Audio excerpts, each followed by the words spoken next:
Have you ever wondered how you choose people to carry your deepest dreams? What if the entire world's future depended on your decision? What if you knew one of them would betray you, yet you chose him anyway? Before the miracles that shook nations, before the teachings that changed history, there was a moment, one single moment, when heaven held its breath and hell watched in alarm. Jesus stood alone, about to select 12 ordinary men who would either light the world on fire, or let it burn. This is not the story you learned in Sunday school. This is the raw, human, impossible weight of divine choosing. This is the secret behind the 12. Welcome to our channel. Please subscribe, like and share for more uncovering of hidden truths from history and scriptural tells. Dawn had not yet broken. The cliff edge trembled beneath his feet. Jesus stood alone, wind howling like a warning, waves crashing below like the heartbeat of eternity. His hands gripped the stone. His breath came slow and heavy. How do you choose the people who will carry everything? How do you select 12 men when you know their futures, their failures, their fears, their breaking points? The sleeping villages below were quiet. But heaven was not. Angels watched. Demons whispered. The Father waited. Jesus closed his eyes. His voice barely broke the wind. It begins today. He turned toward Galilee, feeling the weight of names he had not yet spoken. Names that would echo through centuries. Names that would shake empires. But somewhere in the darkness below, a shadow was already moving. A presence prepared to interfere. Because when heaven makes a choice, hell always responds. The choosing had begun. And nothing would ever be the same. Peter pulled the nets in silence. Empty. Again. His calloused hands burned. His back screamed. His pride bled out with every failed haul. The other fishermen whispered as they passed. Mocked him. He pretended not to hear. But shame has a way of crawling under your skin and making a home there. When Jesus stepped onto his boat without asking, Peter's frustration exploded. Rabbi, I have nothing left to give. We fished all night. There's nothing here. Jesus looked at him, not with pity, but with something Peter couldn't name. That's why I chose you. Cast your nets on the other side. Peter obeyed, muttering under his breath. The net hit the water. And suddenly, chaos.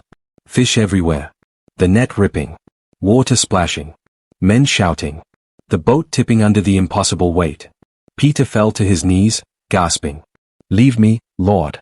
I'm a sinful man. Jesus smiled. Follow me. But not everyone on the shore celebrated. Someone watched from the shadows, fists clenched, threatened by this growing movement. James and John stood toe-to-toe with fishermen from another boat. Fists raised. Voices sharp.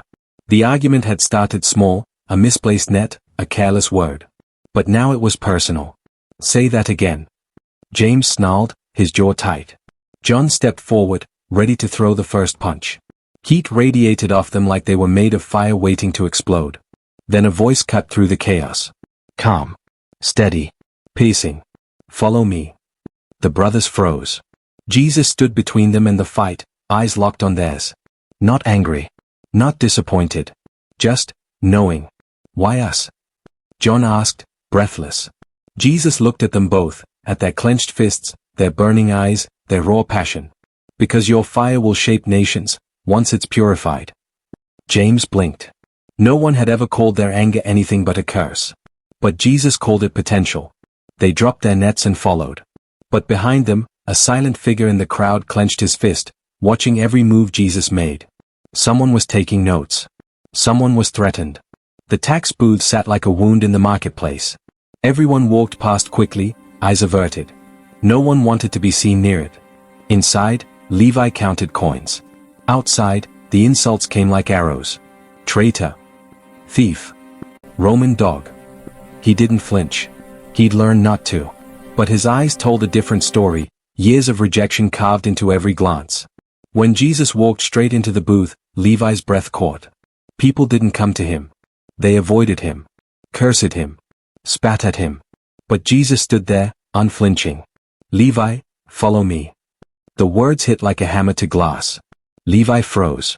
No one had spoken his name kindly in years. No one had looked at him like he was still human. His hands trembled as he stood. The coins scattered. He didn't look back. Behind him, the crowd gasped. Scandalized. Furious. But Levi didn't care anymore. He had been seen.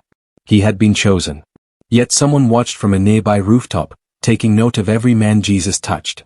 A list was growing. In a dark alleyway, Simon the Zealot sharpened his dagger. His jaw was set. His mind was made. Rome had to fall. And if blood was the price, so be it. When Jesus appeared at the alley's entrance, Simon's hand moved to his blade. "You stand with the oppressed," Simon said coldly. "Yet you refuse war." Jesus didn't flinch. "I choose you because you want freedom. But the battle is not the one you think." Simon's grip tightened. "Then what battle is it?" "The one for the human heart." Silence stretched between them. Simon wanted to walk away. Wanted to reject this rabbi who spoke in riddles. But something in Jesus' eyes held him. He lowered the blade. Not because he agreed, but because he felt something he hadn't felt in years: hope. "I'll follow," Simon muttered. "But I don't trust you yet." Jesus smiled. "That's honest." Simon followed, unaware that soon he would walk beside a man he had once vowed to kill. A tax collector. A Roman servant. And destiny was about to collide. Under the fig tree, Nathanael prayed with bitterness coating every word. "Lord, do you still see me? Or have you forgotten?" His prayers felt like stones thrown into an empty well. No echo. No answer. Just silence. Philip came running, breathless. "We found him. The one Moses wrote about.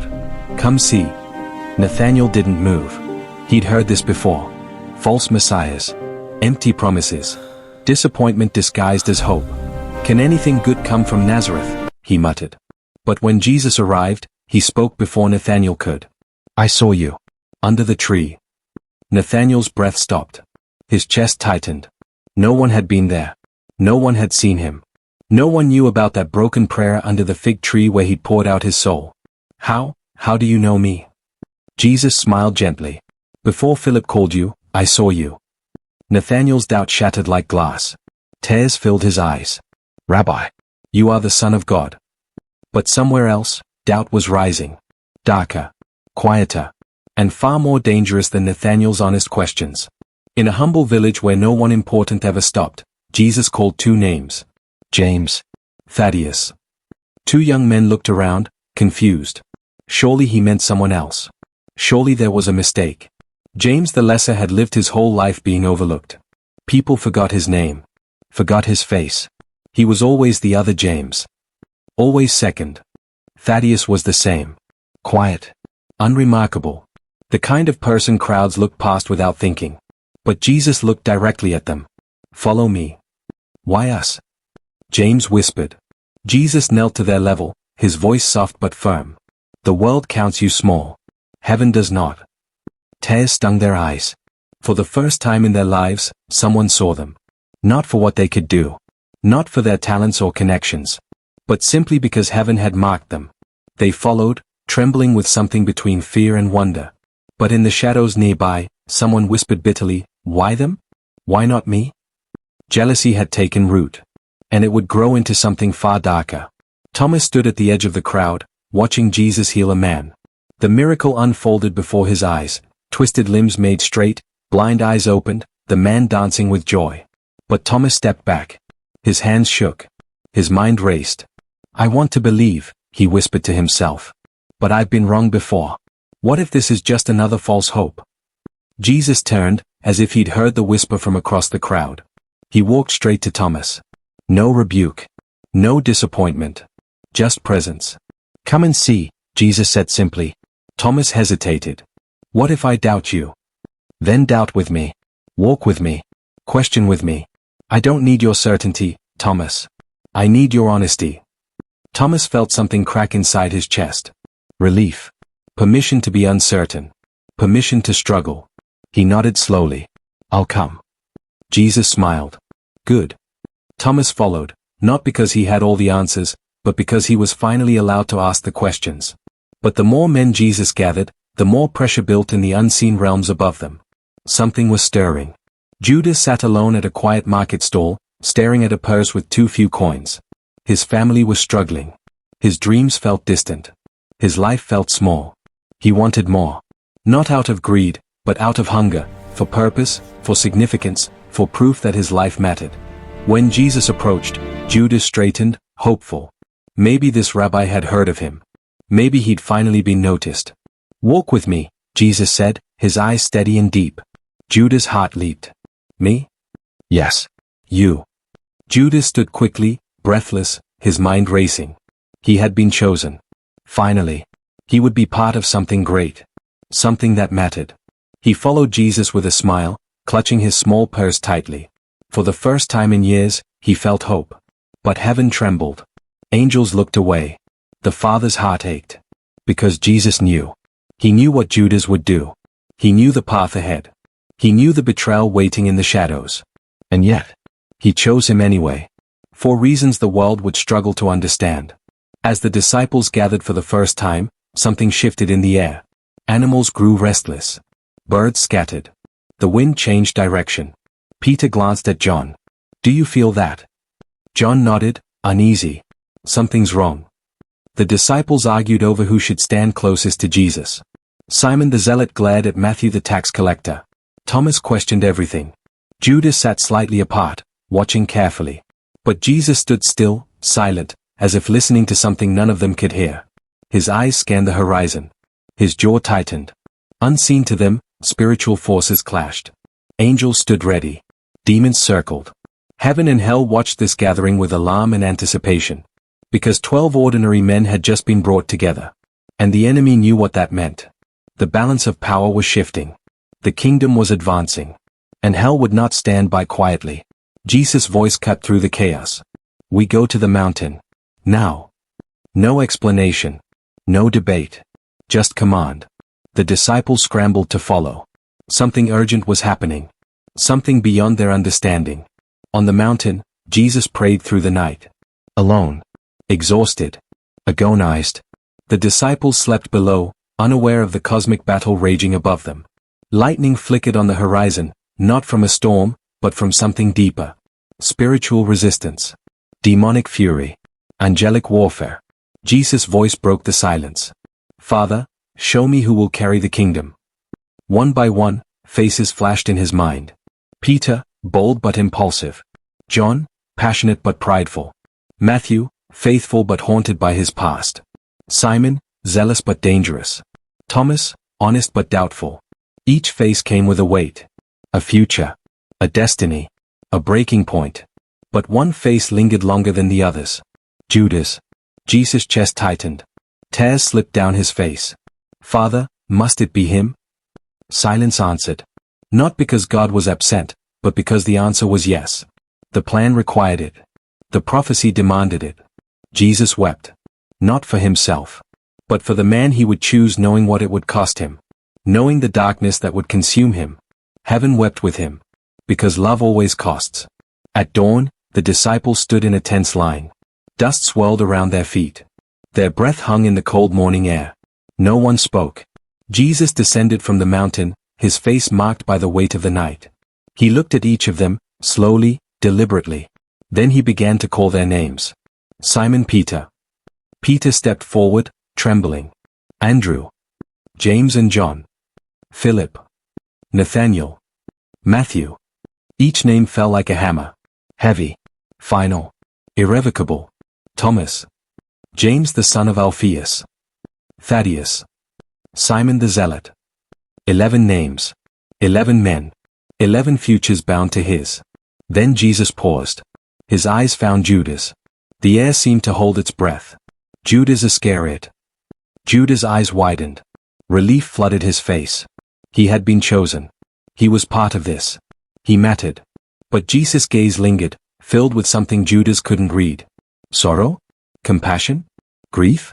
The 12 were chosen. But this wasn't just about leadership. This was about destiny. And the cost was higher than any of them knew. The 12 walked together for the first time. And immediately, they clashed. Simon the Zealot stopped abruptly, glaring at Matthew. You collected Roman taxes. You betrayed your own people. And now you walk beside me? Matthew's face burned. I was trying to survive. By selling out your brothers? Simon spat.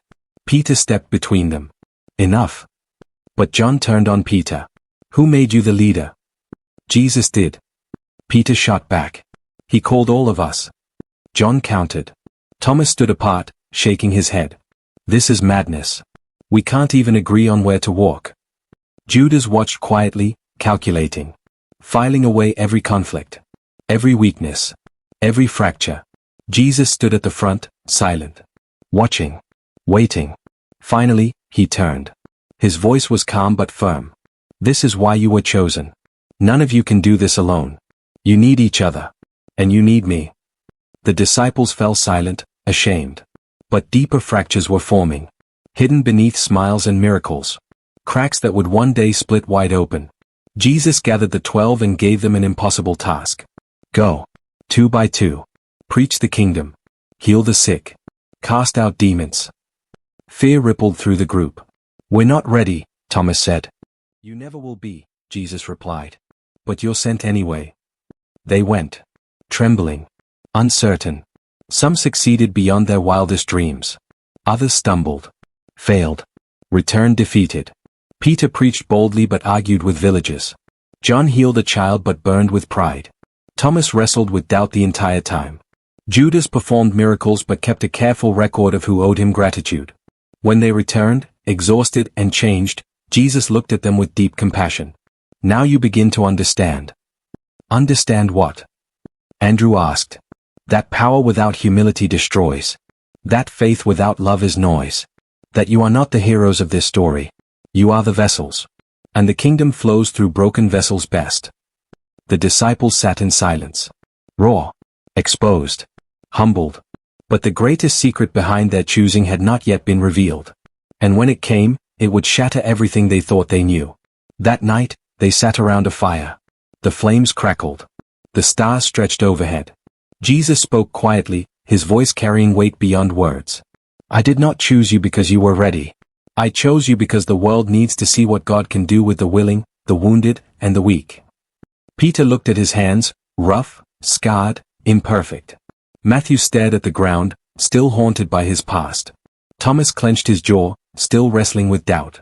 Simon the Zealot lowered his head, still fighting his rage. Even Judas looked shaken. For a moment, something flickered in his eyes. Regret? Recognition? Jesus continued. You think I need your strength. I don't. I need your surrender. You think I need your perfection. I don't. I need your honesty. Heaven doesn't build kingdoms on flawless men. It builds them on chosen men. The disciples sat breathless. Realization dawning like a slow sunrise. Your weakness, Jesus said softly, is the doorway through which heaven enters the world. Tears filled their eyes. Because for the first time, they understood. They weren't chosen despite their brokenness. They were chosen because of it. But there was a deeper secret. One only Jesus fully understood. Later, when only a few disciples remained near the fire, Jesus spoke again. His voice was barely a whisper. One of you will break my heart, and fulfill prophecy. The word struck like lightning. The disciples froze. Fear spread like wildfire. Who? Peter demanded. Tell us who. But Jesus didn't answer. His eyes drifted toward the darkness where Judas sat alone, counting coins by the faint glow of the embers. Even betrayal, Jesus said slowly, has its place in the story heaven is writing. John gasped. How can you say that? Jesus turned to him, grief etched in every line of his face. Because love doesn't abandon even those who will abandon it. Because mercy extends even to those who will reject it. Because God's plan is bigger than human failure. The disciples stared, horrified. Confused. Unable to process what they were hearing. Judas looked up from the shadows, his face unreadable. Had he heard? Did he know? Jesus met his eyes across the firelight. And in that moment, something unspoken passed between them. A choice. A warning. A sorrow too deep for words. The final revelation was coming. And it would change how the world read the Gospels forever. The next morning, Jesus gathered them one last time before sending them out into the world. He spoke the truth they would carry for the rest of their lives. The kingdom was never built on perfect men. It was built on chosen men. Men with tempers, doubts, wounds, fears, and failures. He looked at Peter, the denier. At Thomas, the doubter. At Matthew, the outcast. At Simon, the zealot. At Judas, the betrayer. I chose you, Jesus continued, because your weakness is the doorway through which heaven enters the world. Not your talent. Not your righteousness. Not your resume. Your willingness. Your brokenness. Your humanity. The disciples stared, breathless, humbled, transformed. This is the secret the world will struggle to understand. God doesn't choose the qualified. He qualifies the chosen. He doesn't wait for you to be ready. He makes you ready through the journey. Jesus paused, his voice rising with authority. And that is why the world will never be the same. The camera pulls back. The 12 stand together, flawed, fragile, and forever changed. Because the story of the 12 was never about who they were. It was about who they were becoming. 6 powerful, shareable moral lessons. God doesn't choose the qualified, He qualifies the willing. Your wounds don't disqualify you, they prepare you for purpose. Destiny begins where self-confidence ends. God writes glory with broken pencils. Even betrayal can't derail God's plan, it can be part of it. Heaven chooses people not for perfection, but for potential.